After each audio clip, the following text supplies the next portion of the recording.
We start our show, though, with breaking news out of Dallas this morning. Mavericks star guard Luka Doncic has a left leg contusion and will be reevaluated in 1 week, the team says. He suffered the injury during workouts. Now, our reporter who covers all things Mavericks, Tim McMahon, he is reporting, as you can see here, that there is no concern about Doncic being ready to play for the Mavericks regular season opener against the San Antonio Spurs. That one on October 24th. We'll have much more on the Mavericks coming up.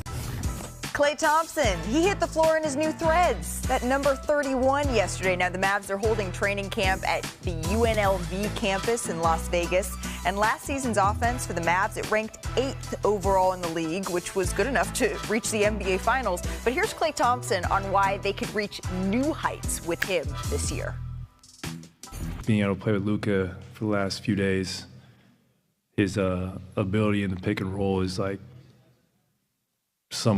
maybe the best I've ever seen, and it'll be fun to play with him in those sets because he draws so much attention and he gets so many open looks from the perimeter.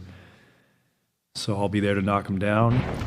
I think it will take a couple weeks, just to get used to this new system, but luckily opening night's not till the 22nd, I think. So this preseason might be the most important one I've had in so many years, and I can't wait to get going tomorrow and learn this system. But I do know I'm a hooper, so I can adjust accordingly, and I look forward to doing that. You can see the joy there from Klay Thompson. We should mention, since he said he's excited to play with Luka Doncic, the team did announce that Luka has a calf contusion, but contusion is just a fancy word for bruise. So Tim McMahon is reporting he should be good to go for opening night. And remember, the only team that took more threes in the Mavs last season was the Boston Celtics. So we could see that number go even higher with Klay Thompson. Perk, thinking about all that, where would you rank the Mavs offense this season? Oh, top 5 easily. Maybe number 1. There's no reason that this team shouldn't lead the league in scoring. Matter of fact, they're going to be the best pick-and-roll team in the NBA. When you have two athletic, dynamic rollers like they have in Daniel Gafford and Derek Lively, it opens up so much more for everyone else. And then you have playmakers in Kyrie, Irving, and Luka who are able to not only create for themselves but others in the spacing. P.J. Washington, we know he can knock down threes. Klay Thompson, one of the greatest shooters of all time. We definitely know he can knock down shots.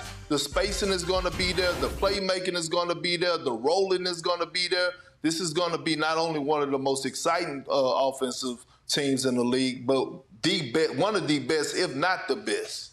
I think for this team to get back to an NBA Finals, it's going to be on the defensive end. I had Jason Kidd as a player. I had Jason Kidd as a coach for 1 year. Defense, defense, defense. Post-trade deadline, 22-9, 7th in the league in defensive efficiency. That's how this team gets back to an NBA Finals. And I don't think there's another trade out there that's going to jumpstart this, like when the Daniel Gafford and certainly P.J. Washington trade. But that's how this team gets back, is defense. On the defensive end, Chiney. Yeah, I mean, I love the combination of both of your analysis because NBA champions are typically top 3 in both offense and defense. The Mavs might have their work cut out for them defensively, but they truly can have the best offense in the NBA, and I'll give you 2 reasons why. 1, they have an elite shot creator in Luka Doncic, who, by the way, also gives you 33 points per game. Look at him drawing so many players, and the problem is, in the NBA Finals, his team only shot 32% from 3. Now you insert one of the best, an elite catch-and shooter in Klay Thompson, who, by the way, is a career 41% three-point shooter. So that is a huge hole that is being filled by one of the greatest shooters we have ever seen. And when I say greatest shooters, 219 catch-and-shoot threes, field goals last season, the second most in the NBA. Last year we witnessed this offense come dangerously close to perfection. Dunks, threes, isolation. Now they have 3 really great offensive threats on top of hopefully a better defense. I'm not surprised. I will not be surprised if they make a similar run to maybe close to the NBA Finals. Well, Chiney, one of Klay Thompson's former teammates is hoping to have a little something to say about that. Training camp's also underway in Phoenix under new head coach Mike Budenholzer. And last year's first-round exit, it is in the rear view. The vibes, they are high. Bradley Beal says he's, quote, very healthy. Had to add the very in there. And Kevin Durant and Devin Booker, they're coming off success in the Paris Olympics. So check out why KD says that gold medal has given him a renewed sense of focus.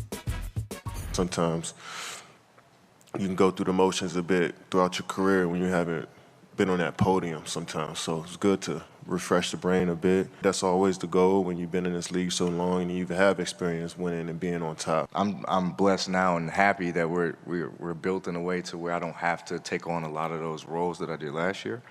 And I could just focus on being Brad.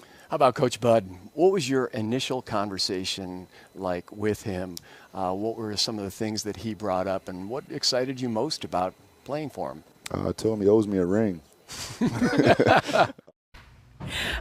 Yeah, you know, just that 2021 ring that Devin Booker's like, hey, you got that then. Let's get one now that you're not with the Milwaukee Bucks and you're with the Phoenix Suns. But it seems like this team really believes that they will be in that title chase, that title conversation. Perk, what is the difference that you think from this year to last year that could have them there? Well, obviously, they were shooting a lot of slugs just now, so it got to be Coach Bud, right? Coach Bud is the difference maker. Here's the thing. Do they have enough offensively? Hell yeah, they got enough. They got 3 of the most efficient scorers that we've ever seen, right? The word sacrifice comes to mind, okay? I believe that if this team is clicking on all cylinders, I wouldn't be surprised if they reach the NBA Finals. I'm not picking them to come out of the West, but I wouldn't be surprised. Are they going to sacrifice? Remember in the Olympics, yes, Kevin Durant, he showed us moments why I called him the best scorer to ever touch the basketball. But we also saw a moment where he was picking up 94 feet and sliding those puppies. Devin Booker, we saw when he was playing off the ball and he was doing things that didn't show up in the stat sheet. Like, are they going to come together like that? I feel the energy. I think they will. We know that KD and Frank Vogel didn't see eye to eye. They get a fresh start with Coach Bud. They seem happy right now. Let's see how it continues. Well, Phoenix got better this offseason with all this limitation as far as how they can add. Tyus Jones goes to the starting point guard. They add Monty Morris. Mason Plumlee comes off the bench. Now, here's the unknown. Is that good enough? What they did in the offseason, is that good enough to overtake Oklahoma City, Denver, Minnesota, some of those teams like that? Certainly we'll talk about New Orleans here, and that's the hard part here is, and we probably won't know this until we get into the middle of the season right now. Yeah, that's the thing. I don't think this is a question, obviously, in training camp. Everyone should be optimistic. I don't know that this is a question that we can answer in the early goings of October, Shanae, but it does seem like they have a renewed sense of focus here. They absolutely do, because the world saw their stars shine the brightest on the greatest stage at the Olympics between KD and Devin Booker. And every year, I feel like midway we go and we have these conversations like, Devin Booker, should we be talking about him being in the MVP conversations? I like that he's setting the standard for championship because he has the potential. He is firmly in his prime, entering his 10th season. One of the greatest, as Perk said, most efficient scorers the game has seen. I want to see that dog continue to come out of him. He has been a silent assassin, similar to KD, but like you can't really have 2 of those guys. You need one to really emerge, and I feel like he's uniquely positioned for that. Lastly, I'll say this. The Suns have had a very competent offseason. Getting a point guard, that was a question mark. That's huge. Tyus Jones has led the NBA in assist-to-turnover ratio. They needed help at the center position. They got that in Plumlee. The biggest issue last year was that they were losing games late. I don't think that they will because they will have everyone healthy right now. So hopefully we will see that run that Perk spoke of. Let's check in on some NBA training camps that are now underway across the country with some coast to coast, but we start with breaking news. The biggest trade of the offseason, it is now official. The Timberwolves, they're sending 4-time All-Star Karl Anthony Towns to the Knicks for Julius Randle, Dante DiVincenzo, and a first-round pick.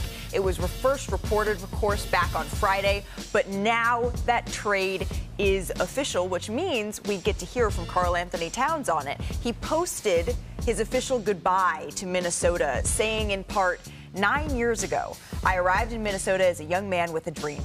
Little did I know that this place would become my home and its people would become my family. But Bobby, let's focus in on what this means. Why did it take so long for it to come together here? So one of the players involved in the sign-and trade that went to Charlotte was Dwayne Washington. He was playing in Partizan. That's not the United States. So they had to work out a buyout with his team over in Partisan to get him over to the States. He was involved in the trade. It all comes back to the apron. It all comes back to the apron to make the money work for New York to send out and take less back money. And Washington goes to Charlotte as part of one of 3 players.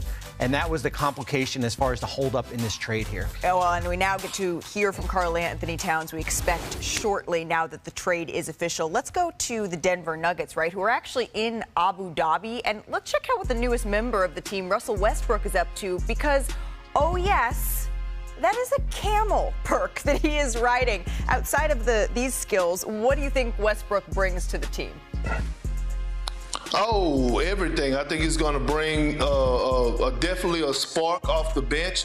Like Michael Malone said, he's going to challenge Russ to be the best defensive player on that team, and I believe Russ is going to accept the challenge. I'm just happy that Russ is happy. We haven't seen Russ happy in a very, very long time, and it seems like the Denver Nuggets are happy with Russ, and Russ is happy with the Denver Nuggets. By the way, that's the great part about going overseas during training camp, because you get to, do things like that and be with your team. Let's stick in the West here, Perk, not with the camel riding. The Rockets, they're loose during the start of training camp. Dylan Brooks, he's famous for poking the bear, but now he's pillow fighting with Clutch the Bear. Janae, do the Rockets sneak into the playoffs this year? Whoa, look at that pillow fighting for him. They absolutely can sneak into the playoffs. The vibes are right. And, yeah, he didn't miss a beat. He didn't wait.